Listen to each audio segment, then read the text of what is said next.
Okay, so now that we're done with architectural lettering and you kind of understand the basics of that, we're going to move into the sketch assignment that has to do with line types and line weights and why that's important in your architectural drawings.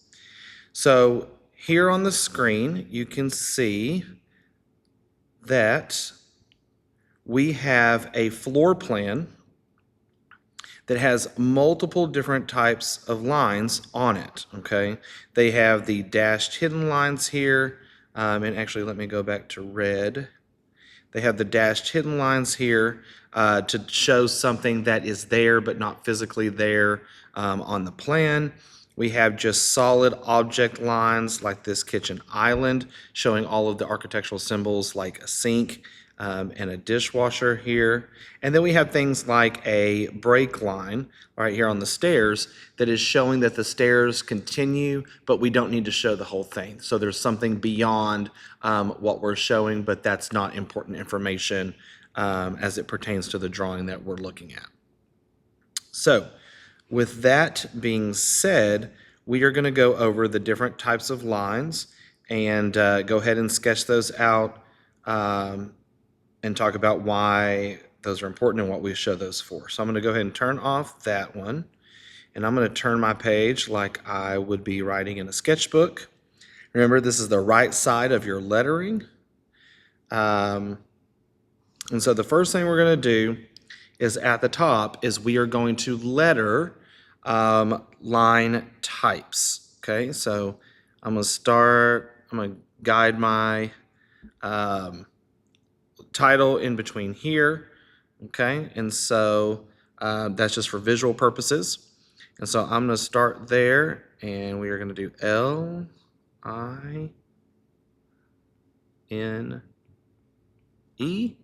And now you see that we may not need the whole space, and that's okay.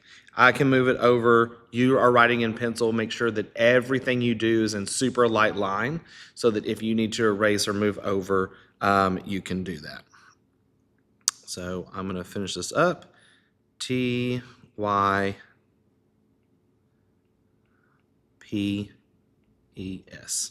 Okay. So mine is a little Aussie. We didn't need as wide as we needed to. So I am going to go ahead and grab that. And I'm going to move it over just a bit. Now you would want to write in pencil so that you can then erase and center your lettering if you need to. Okay, so what we're going to do is we are going to start with the names of the different line types that we typically see or use in design. So the first one is guideline. Okay, so what I'm going to do is I'm going to skip a couple of these spaces and then I'm going to continue with the words. So I'm going to skip 1, skip 2. Okay, and I am going to write guideline.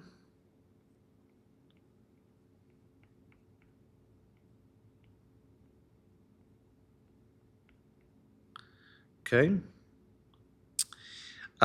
Next one we're going to write is construction line. And remember, you can pause this video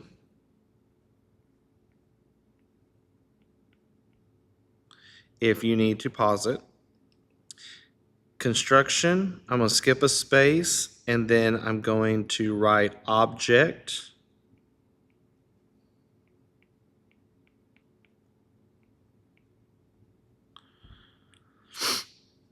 And then I'm going to skip a space and then I'm going to write hidden.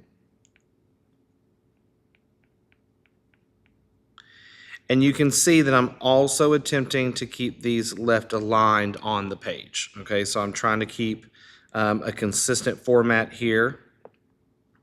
I hope I don't miss a line. So we have hidden, we have dimension.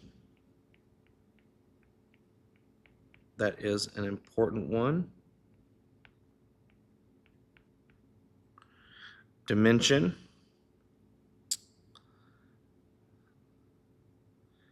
And then we have break.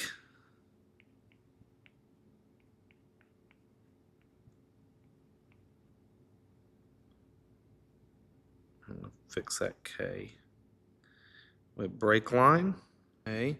The next line that we have is going to be border.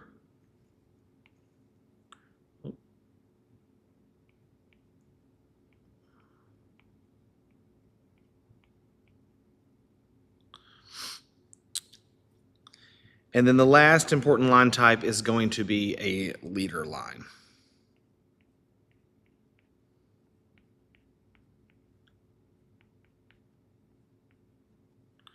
Okay, so these are the most important types of lines that you're going to see over and over again in quick sketches or architectural or interior design drawings. And so let's go over these lines and go ahead and draw them out. Now, I will say we want to try to keep our lines pretty even and also left aligned on the page. Okay, so with guideline, what that does is that helps guide the height of your lettering. So that's essentially the type of that. So what I'm going to do or expect you to do is just find that left starting point, and I want you to barely drag your pencil. So I'm actually going to put that on its own layer real quick. Multiply. Okay, I'm going to put this on its own layer so that I can show you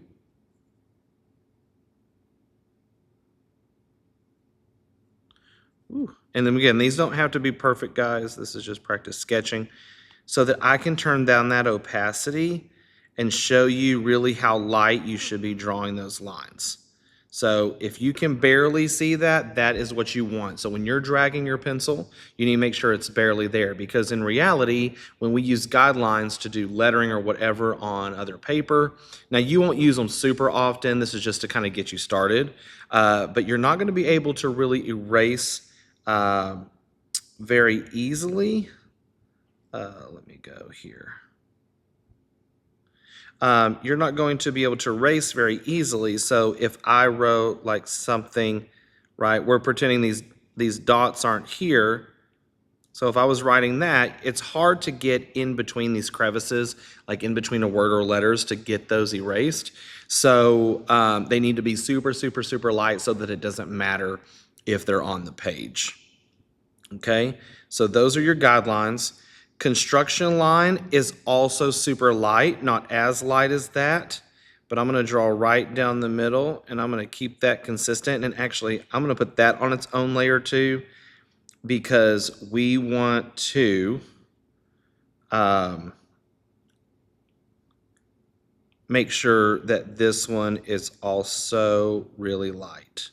So if I put that there, I'm going to turn down the opacity. Now that's a construction line, so it can be a little bit darker. Okay, so you see that that's a little bit darker than the guidelines, and that's kind of what you want for construction lines. So construction line is used when you are pre-drawing something and you might mess up, so you need to erase it, and it doesn't leave any marks on your paper because you didn't lay that lead down very heavy. Okay, the next line, which I'm going to go ahead and put back on the layer we were on, is object line, and that is just a thin, dark line, okay, or a thin normal line. So you see normal opacity, it's not faded out at all like the construction or guidelines are. It is a normal line that represents an object, so that's why it's called an object line. Hidden line, I'm going to change my line type to make it easy for me. Hidden line is going to be a dashed line, and we actually want that to be, well, I don't know if it's going to be a little wider. Let's try this one. Nope, that's a center line. So what I'm going to do is I'm just going to use it. I'm going to draw my own, actually. I'm not going to use that. So a hidden line is a consistent dashed line, you see how every dash, for the most part, is consistent in size. Now, it's not going to be super perfect, but it is consistent in size. And when it's hidden, it is representing, again, something that is there in real life, but needs to be denoted on the plan because it's either above the 4-foot cut plane or it's below like a countertop, say like a dishwasher. So we know we want to see that the dishwasher is there, but we can't see it under the countertop due to where the cut plane is of the house. So we need to use a hidden line. So hidden line is to show something that is there but not visible on the drawing.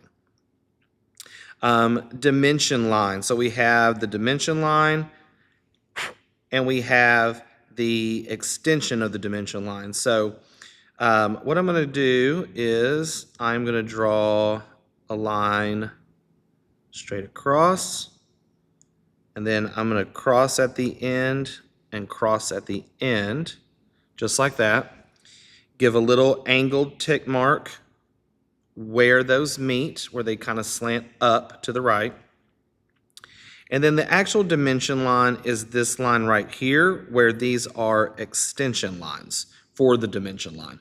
You can say when you add dims or you add dimensions to a drawing, the whole thing is kind of the dimension line, but per the text and per other things, the ones extending out from the drawing is the extension line, and then the dimension line has the dimension with it. Okay, so how that would look too is that I would then, let's get back into that, sorry about that. So we would erase out the, well, let me make sure I'm on the correct layer here. We would erase out the middle, okay, and then we would write in something like 8 feet 0 inches, so that we know that that is an 8-foot or an 8.0 length. Okay. Again, this is, and we can even do a couple of liters. This right here is your dim line, your dimension line. Let's put a period there so we know it stands for dimension. And then this line right here is your extension line.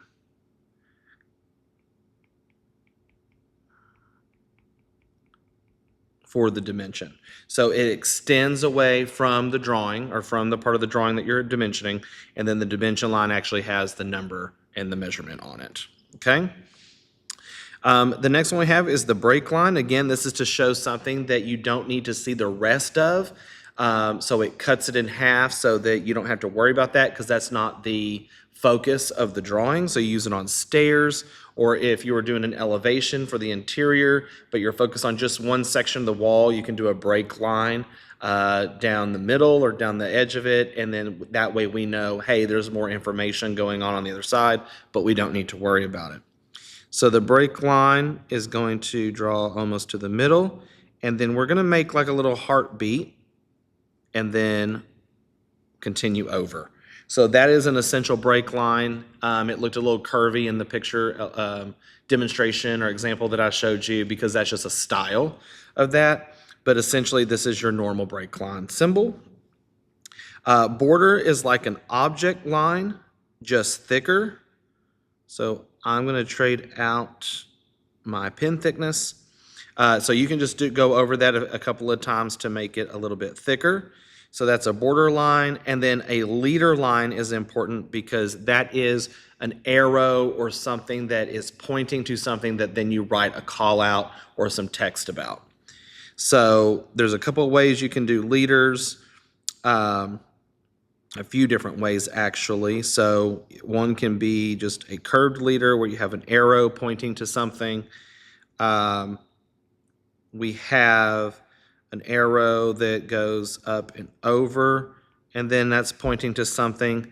So this would be text. With this leader, this would be text. with this leader because you're pointing to something and then writing or annotating a call out for that. You can even get a little artistic and give it a couple of curves. And so your text would be there, and then whatever you're talking about, the arrow would then touch or point to. So those are your different types of lines. So you can see that we have a good variety, but these are the types of lines that you would be using whenever you draw to denote certain things and whatnot. Now there are more construction type lines, but we don't need to go over that in this course. And the next thing we're going to talk about is line weights and why those are important. So we are now going to skip a couple of centers there, and we are going to start lettering line weights.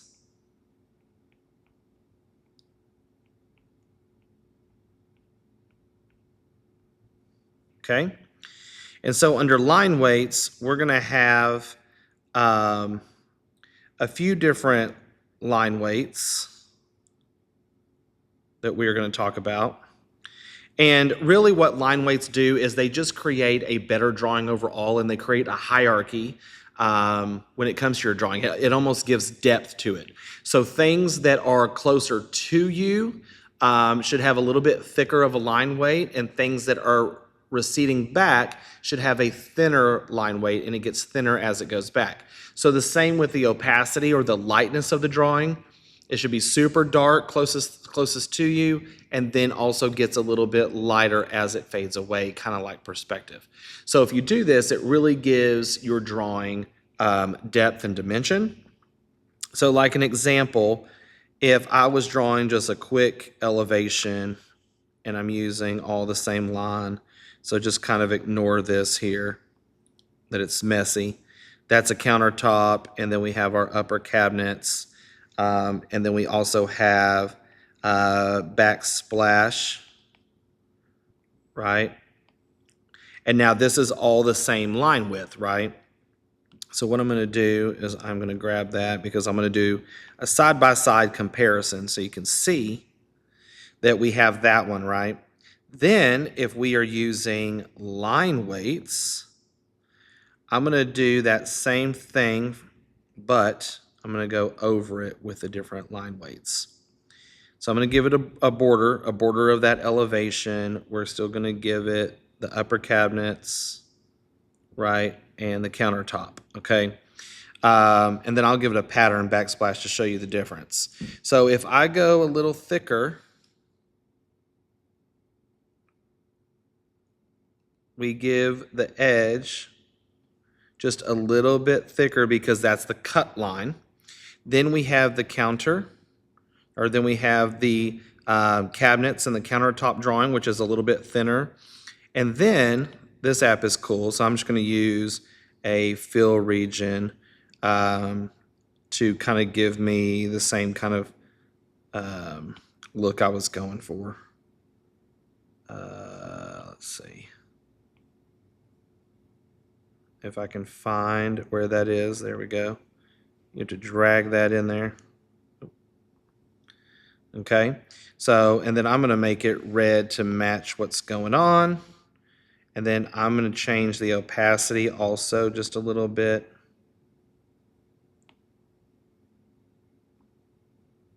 Okay, but you can see the difference in these drawings, right? So on the left, we have a quick sketch of something that's just an ideation. Everything is the same opacity, everything is the same line thickness, and over here it gives it just a little more depth where you have the cut line around the edge, the border line, and then you have your object lines that denote the bottom of the upper cabinets here and the countertop thickness, and then you have your thinner, more transparent line or really light line. I did it as a transparency, but that just means that I drew it a little bit lighter. Didn't lay the lead or the ink down as heavy. And so you see that it gives it more depth because it then looks like the backsplash tile is beyond the countertop and cabinets. So line weights are important in showing that hierarchy and making sure that your drawings look a little better, and so that clients and contractors and whatnot can understand them a little bit easier as well. Okay, so I'm going to grab both of those and we're going to delete that. Okay, so I'm going to turn this. So first I'm going to letter a couple. So I'm just going to skip a couple of lines. Okay, and I'm going to letter here, and I'm going to try to keep it lined up, left aligned with the top. And I'm just going to say, we're going to say thin.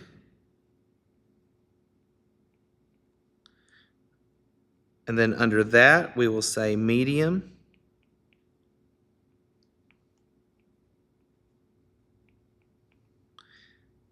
And then thick.